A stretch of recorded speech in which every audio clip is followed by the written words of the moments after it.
Imagine you're playing Monopoly, but halfway through the game, one player suddenly gets an extra $300,000 for free. Would you still call that a fair game? Because that's becoming reality for many young Australians trying to buy their first home. Most people think the housing crisis is about young people versus old people, but the real story is much more surprising. And once you see the numbers, you'll understand why two people with the exact same job can have completely different futures. When people talk about housing affordability, they usually focus on age. Older generations bought homes when prices were lower. Younger generations face record high prices. But experts say that's only part of the story. Here's something surprising. Australians under the age of 35 own just 7% of the country's total wealth. But even within that younger generation,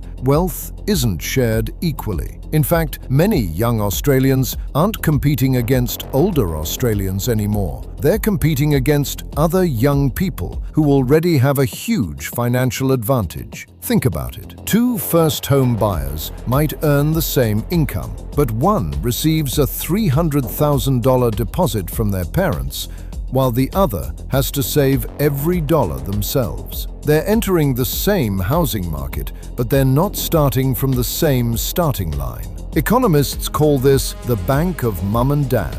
For many young Australians, family wealth has become one of the biggest factors in whether they can afford a home. And this gap could become even bigger. Experts estimate that more than $5 trillion in wealth will be passed down through inheritances over the next 2 decades. So maybe the real question isn't, why can't young Australians buy homes? It's, why do some young Australians have a completely different starting point than others? Housing affordability isn't only about age anymore. It's about who already has wealth, who has family support, and who doesn't. Because until those differences are addressed, the Australian dream of owning a home may become less about how hard you work and more about where you started.